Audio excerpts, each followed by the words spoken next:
Head coach Jose Fernandez brutally honest about Caitlin Clark and the Indiana Fever destroying them. They are pissed. That was inexcusable in the second half.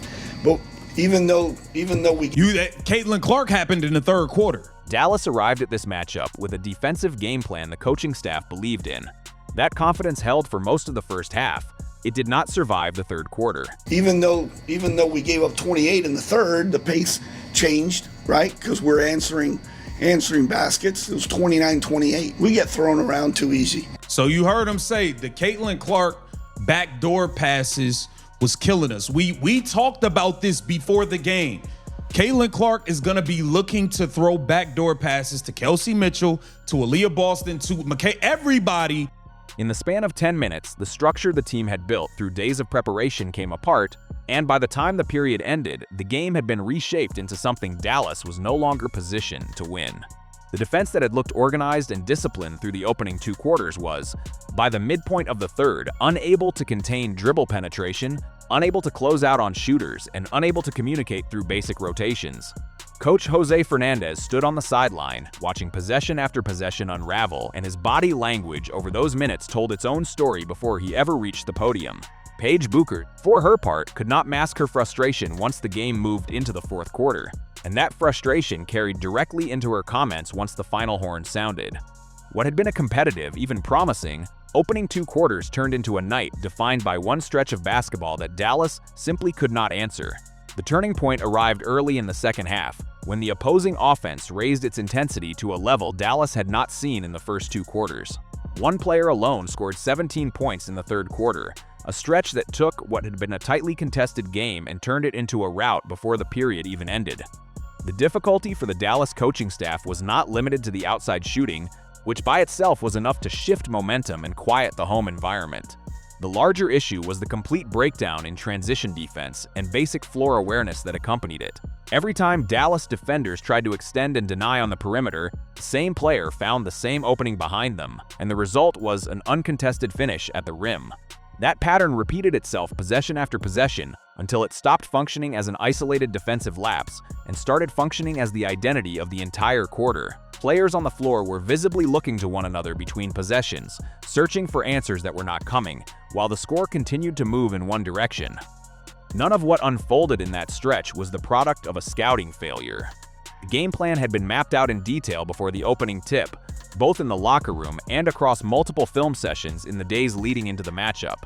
The coaching staff had specifically flagged the tendencies that ultimately decided the game: the backdoor cuts, the quick hitches out of ball screens, and the transition opportunities that this particular opponent has built its identity around exploiting.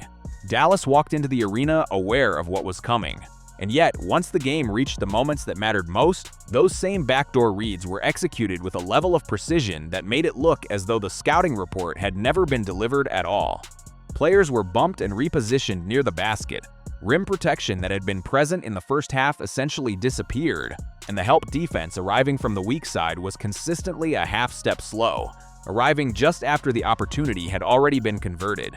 There is a meaningful difference between knowing what an opponent wants to run on a whiteboard and actually stopping a dynamic, high-level playmaker from executing that same plan in real time, under pressure, with a game hanging in the balance.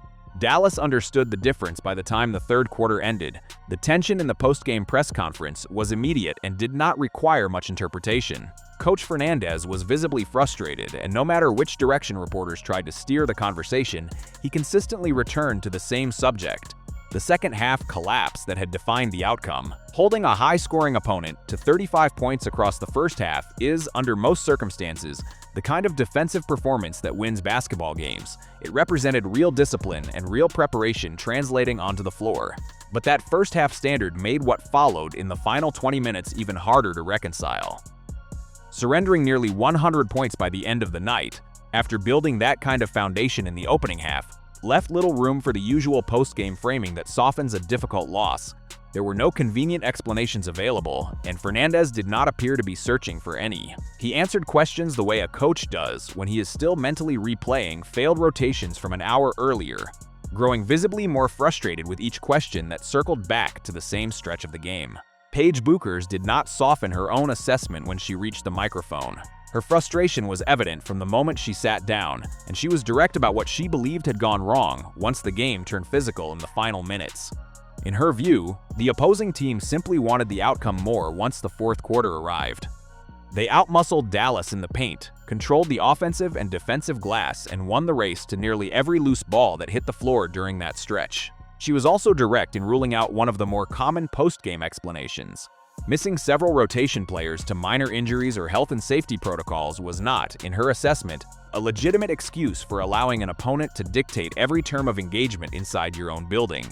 That distinction mattered to her, and she made a point of stating it clearly rather than allowing the absences to become the default narrative. When a team is outworked and out-hustled in front of its own crowd, the sting of that particular kind of loss tends to linger longer than an ordinary defeat. And her comments reflected that, as the game moved into its closing stretch, the opposing defense raised its pressure to a level Dallas had not faced earlier in the night. The moment Bueckers crossed half-court, she was trapped, and the ball was forced out of her hands almost immediately on nearly every possession. That approach put the rest of the Dallas roster in a position where they had to make fast, confident decisions without their primary offensive engine directly involved in the play. When a defense commits to blitzing a team's lead ball handler on every pick and roll, the four remaining players on the floor need to execute downhill drives and corner reversals with real conviction, because the openings created by that pressure close quickly.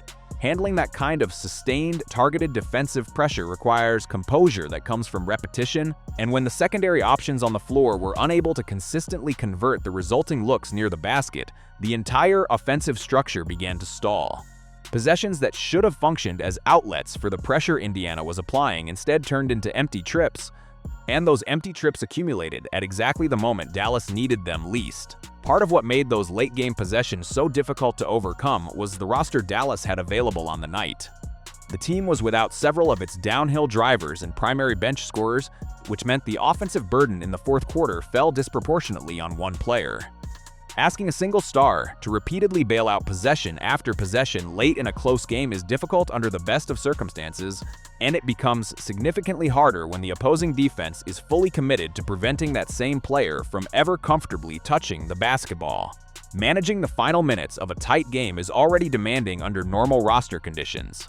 It becomes exponentially more difficult when the players available around your primary scorer are limited in their ability to attack an aggressive closeout, make the right subsequent read, and draw contact at the rim when their own shots are not falling. That is the environment Dallas was operating in the fourth quarter, and it showed in the way the offense repeatedly broke down in the final minutes. Taken as a whole, this result served as a clear demonstration of what happens when an elite, high-level scorer takes full control of a game's tempo and rhythm for one extended stretch. For 3 quarters, Dallas competed at a level that matched its preparation, and the execution was strong enough to keep the game within reach. But 40 complete minutes of focused, disciplined basketball are required to beat a team of this caliber, and Dallas was unable to sustain that standard across the full night. As both teams move forward into their next stretch of games, the lesson from this particular result is straightforward. Beating a high-powered offense over a full game requires matching that team's physical intensity and defensive discipline from the opening possession through the final buzzer.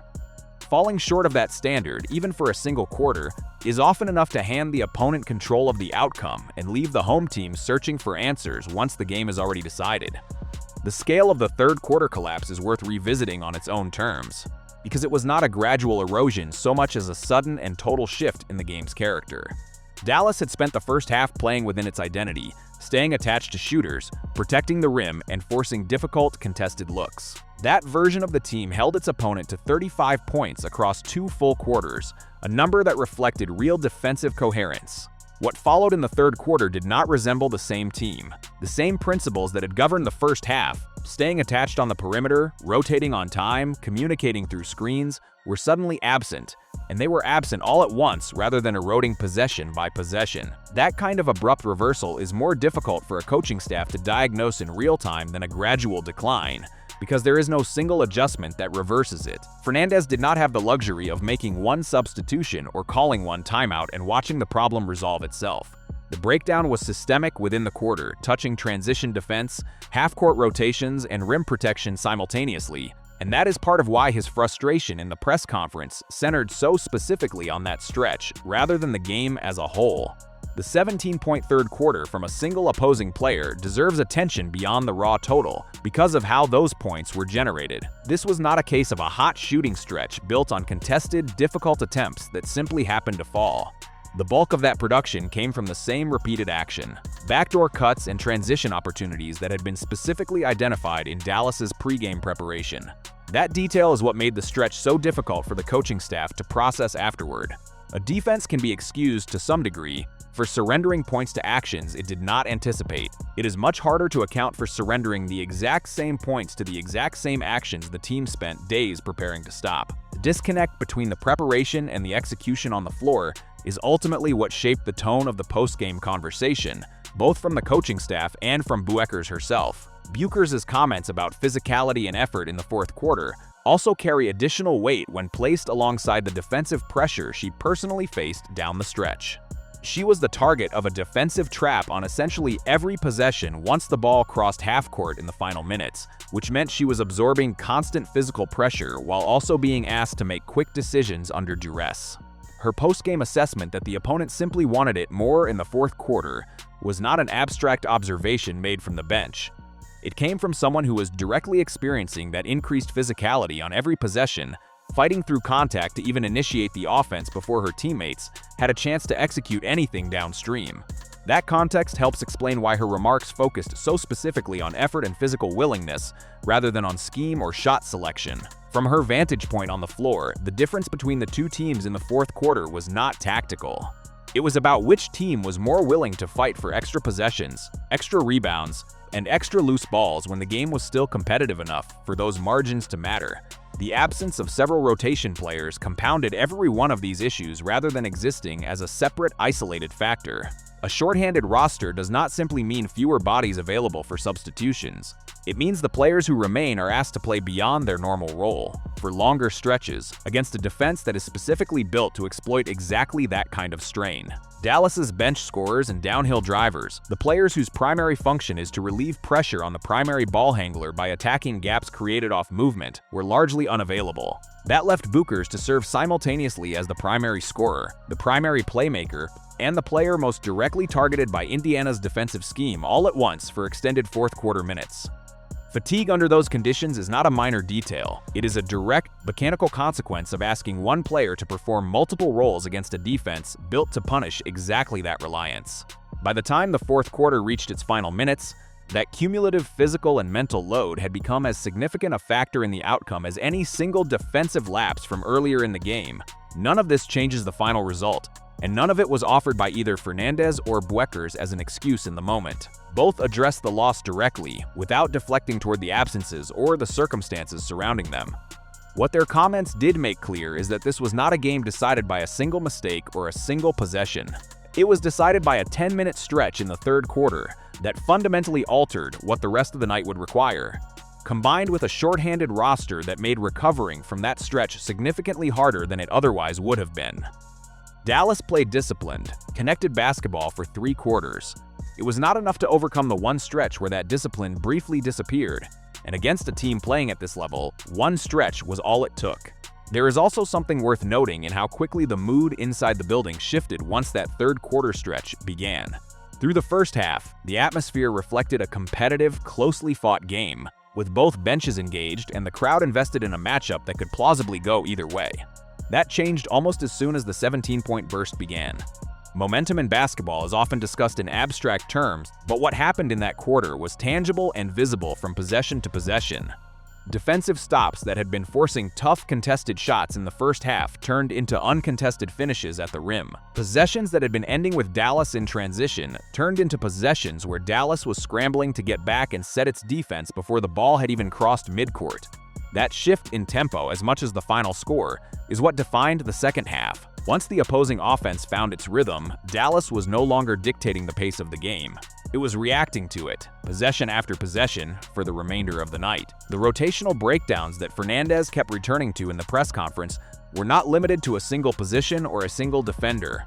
Communication issues of the kind that surfaced in that quarter tend to involve the entire unit because a backdoor cut only succeeds if the defender guarding the cutter loses track of the assignment and the help defender on the weak side fails to rotate over in time to contest the finish. Both of those breakdowns happened repeatedly and in tandem, which is part of why Fernandez described the sequence in terms of a full defensive collapse rather than isolating blame on any individual player. That framing matters because it reflects an assessment shared by both the coaching staff and the team's leading player. This was not a case of one player being beaten off the dribble. It was a case of the defense, as a 5-player unit, losing its structure at the exact moment the opposing offense was playing its best basketball of the night. It is also worth placing the first-half defensive performance in proper context, rather than allowing the third-quarter collapse to overshadow it entirely. Holding an opponent to 35 points across 2 quarters against a team capable of scoring in bursts the way this one clearly is, reflects real preparation and real execution translating onto the floor. The defensive principles that produced that number were sound.